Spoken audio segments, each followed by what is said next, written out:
Hi friends, ఈరోజు advance accounts నుంచి liquidation of companies chapter చూద్దాం. మెయిన్గా మనం ఈ చాప్టర్లో డిస్కస్ చేసేవి ఏవేవంటే ఏబిసిడి కేటగిరీస్. ఏ వచ్చేసి ఏలో what is liquidation, types of liquidation, liquidator, his role. బిలో వచ్చేసి statement of affairs, order of payment. సిలో liquidator, financial statement of accounts, liquidator, remuneration. And next D-lo B list contributories. BCD ఈ 3 categories నుంచి మనం ఈ చాప్టర్లో క్వశ్చన్స్ని చూస్తాం. సో ఓవర్వ్యూ ఇది. మెయిన్గా ముందుగా మనం లిక్విడేషన్ ఏంటో తెలుసుకుందాం. What is liquidation? Legal process to bring an end to company. Will not get natural death, company created by law, ended by law. Only act will close it. Legal process like promotion, incorporation. Company అనేది లా create చేస్తుంది కాబట్టి లా ద్వారానే, legal process ద్వారానే మనము ఆ కంపెనీకి liquidation జరిగిద్ది. Like మనం ఎలా అయితే ప్రమోషన్, ఇన్కార్పొరేషన్ చేసుకుంటూ కంపెనీని క్రియేట్ చేసుకుంటామో అలాగే మనం లీగల్ ప్రాసెస్ని ఫాలో అయ్యి లిక్విడేట్ చేయాలి కంపెనీని. Winding up includes winding up as per companies act 2013, liquidation as per insolvency and bankruptcy code 2016. జనరల్గా మన ఇండియాలో లిక్విడేషన్కి ఒప్పుకోరు. ఫస్ట్ మెయిన్గా మనం లిక్విడేషన్కి వెళ్ళే ముందుగా ఆ కంపెనీని మొత్తం రివైవ్ చేయాలి. ఇంటర్నల్, ఎక్స్టర్నల్ రీకన్స్ట్రక్షన్ ప్రాసెస్ని ఫాలో అయ్యి తర్వాత ఇంకా ఫైనల్ స్టేజ్లో ఇంకా ఏం చేయలేనం అన్నప్పుడు మాత్రమే లిక్విడేషన్ అనేది చేస్తాము. లిక్విడేషన్ ద్వారా మెయిన్గా సఫర్ అయ్యేది క్రెడిటర్స్, లెండర్స్, ఎంప్లాయీసే. ప్రమోటర్స్, డైరెక్టర్స్ వీళ్ళెవరు అంత ఎక్కువ లిక్విడేషన్ వలన సఫర్ అవ్వరు.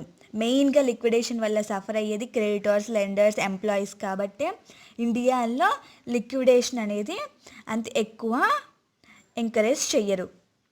రీకన్స్ట్రక్షన్ ప్రాసెస్ని ఫాలో అయ్యి ఫైనల్ స్టేజ్లో ఏం చేయలేము అన్నప్పుడు మాత్రమే లిక్విడేషన్ అనేది జరిగిద్ది. నెక్స్ట్ టైప్స్ ఆఫ్ లిక్విడేషన్ చూద్దాం.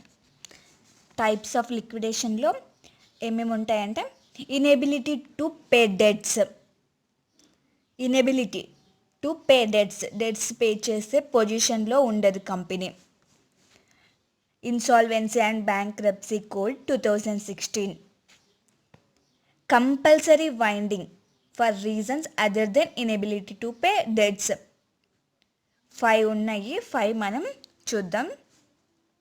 వాలంటరీ వైండింగ్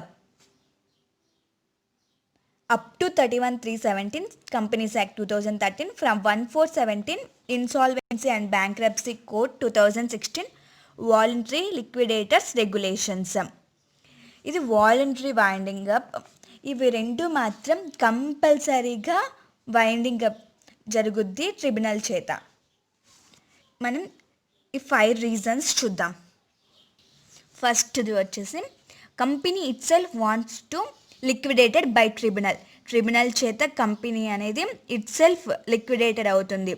బట్ ఈ సిచ్యువేషన్లో స్పెషల్ రిజల్యూషన్ అనేది పాస్ చేయాలి.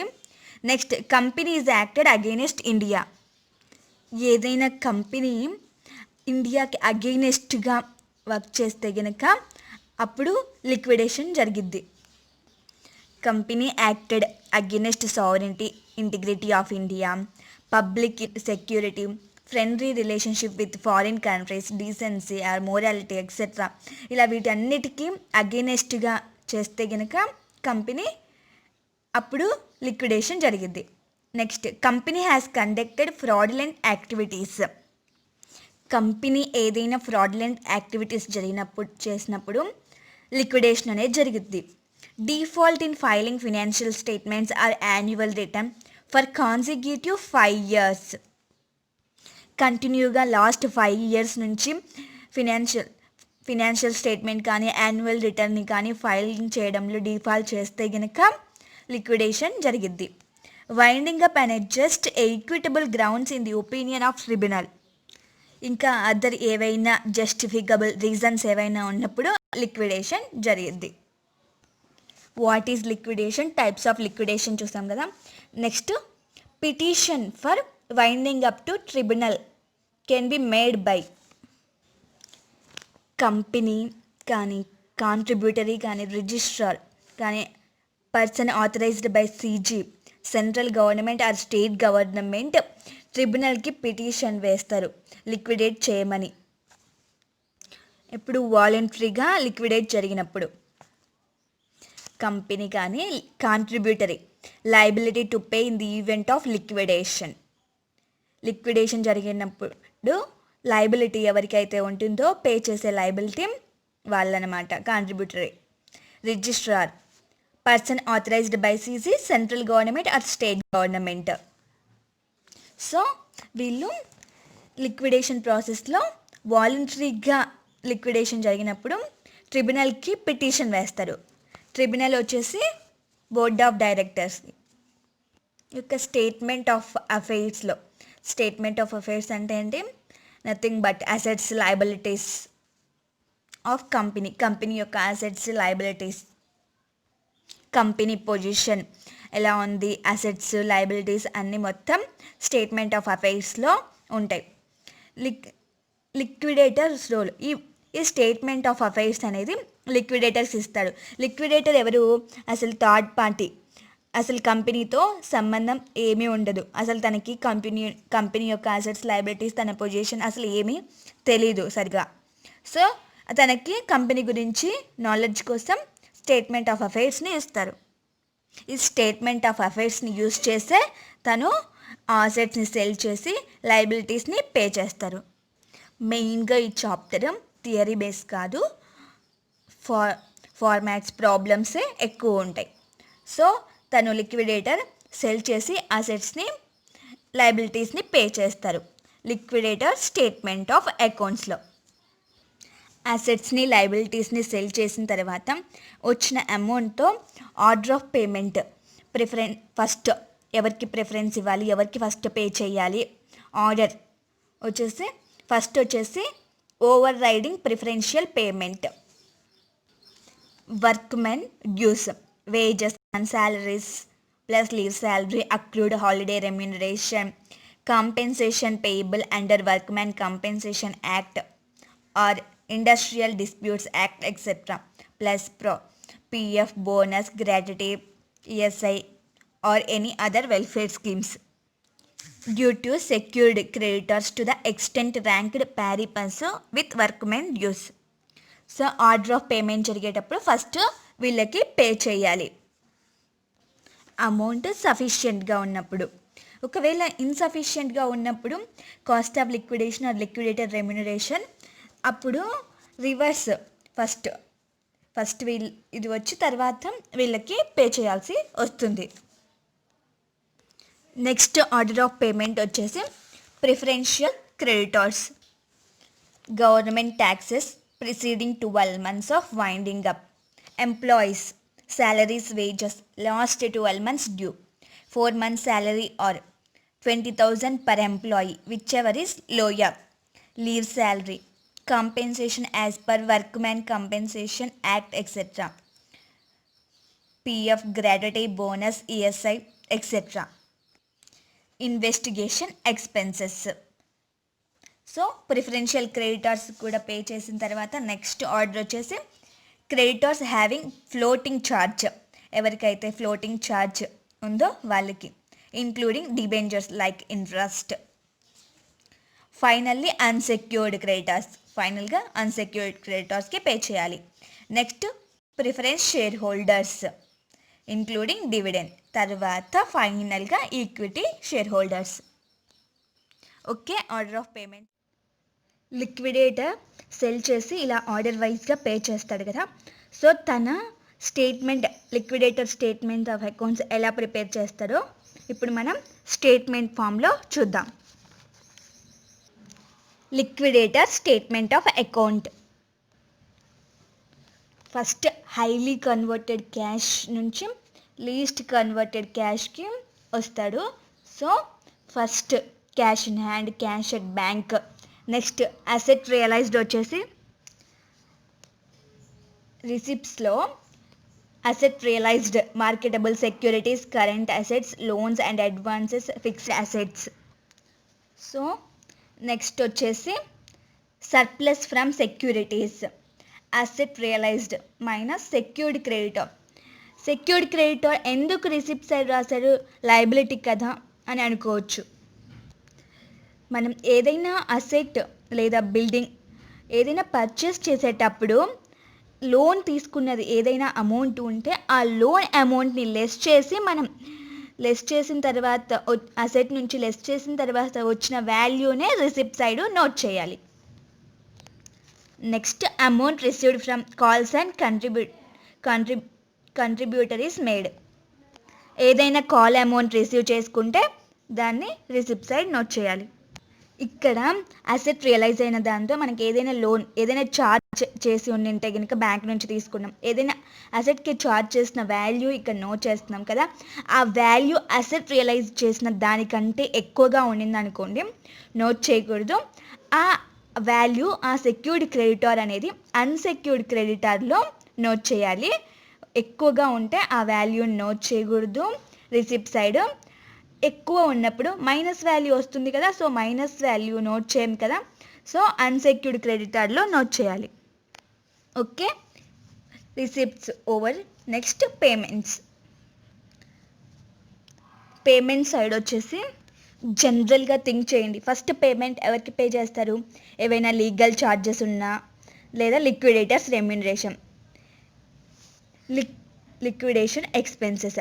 లిక్విడేషన్ ఎక్స్పెన్సెస్ ఏవైనా కానీ first legal charges, liquidator's remuneration, liquidation charges pay చేస్తారు. ఇక్కడ లిక్విడేటర్స్ రెమ్యూనరేషన్ ఎలా పే చేస్తారు అంటే కమిషన్ బేసిస్లలో ఏవైనా అసెట్ రియలైజ్ అయితే 1% కమిషన్ లేదా డెటార్స్ లేదా క్రెడిటార్స్. సో దాన్ని బట్టి ఇక్కడ వీళ్ళకి రెమ్యూనరేషన్ అనేది పే చేస్తారు. నెక్స్ట్ డిబెంచర్ హోల్డర్స్కి ఇంట్రెస్ట్తో కలిపి పే చేస్తారు. నెక్స్ట్ క్రెడిటార్స్ వచ్చేసి ప్రిఫరెన్షియల్ క్రెడిటార్స్, అన్సెక్యూర్డ్ క్రెడిటార్స్కి. మనం ప్రిఫరెన్షియల్ క్రెడిటార్స్ యొక్క లిస్ట్ ఆల్రెడీ చూసాము. Government taxes preceding 12 months of winding up, employees salaries, wages, last 12 months due లో 4 months salary or 20,000 per month, which ever is lower. ఇక్కడ ఒక example చూద్దాం.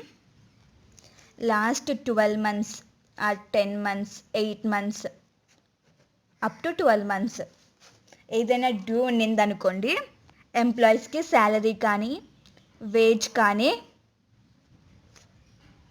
So 4 months salary or 20,000 per month, which ever is lower.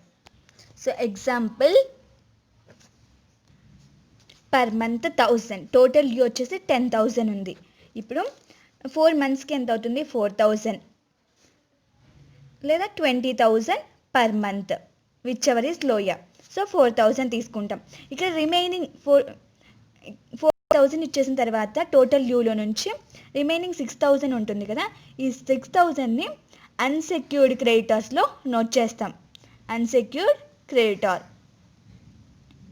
Okay, next leave salary, compensation as per workmen compensation act, PF, gratuity, bonus, ESI etcetera. ఇవన్నీ preferential క్రెడిటార్స్లో ఇవ్వవలసిన amounts. Investigation expenses కూడా.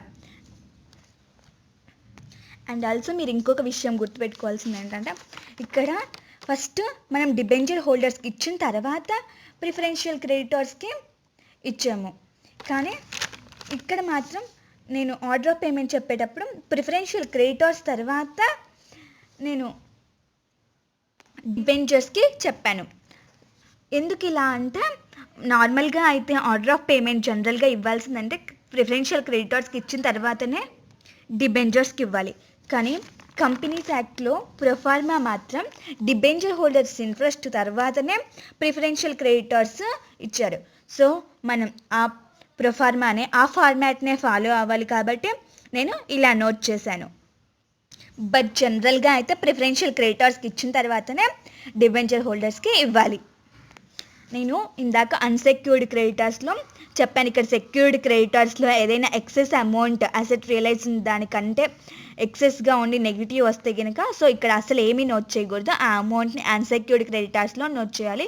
ఇంకొక విషయం ఏం చెప్పానంటే ఇక్కడ ఏదైనా అమౌంట్ డ్యూలో నుంచి పే చేసిన తర్వాత ఉన్న ఏదైనా ఎక్సెస్ అమౌంట్ని మనము ఇక్కడ నోట్ చేయాలి అన్సెక్యూర్డ్ క్రెడిటార్స్లో. నెక్స్ట్ ప్రిఫరెన్స్ షేర్ హోల్డర్స్కి ఇవ్వాలి. Next arrears of dividend. Preference share holders క్యాపిటల్కి ఏదైనా ఎరియర్స్ ఆఫ్ డివిడెండ్ ఉంటే దాన్ని ఇంక్లూడ్ చేసి నోట్ చేయాలి. నెక్స్ట్ ఈక్విటీ షేర్ హోల్డర్స్కి పే చేయాలి. సో ఇక్కడ డిబెంచర్ హోల్డర్స్ ఇంట్రెస్ట్ అని చెప్తున్నాం కదా. ఇఫ్ కంపెనీ సాల్వెంట్ అయితే కనుక interest till the date of payment accrued interest ఇటు పే చేయాలి. Interest till the date of payment accrued interest. ఒకవేళ కంపెనీ అనేది ఇన్సాల్వెంట్ అయితే కనుక up to the date of winding up అయ్యే వరకు ఎంత ఉందో అంత ఇంట్రెస్ట్ పే చేయాలి. Arrears of dividend preference share dividend వచ్చేసి should be paid up to the date of winding up. Arrears of preference shares dividend కూడా అంతే. సో నెక్స్ట్ క్లాస్లో రిమైనింగ్ కాన్సెప్ట్ సమ్స్ చూద్దాం. Okay friends, bye.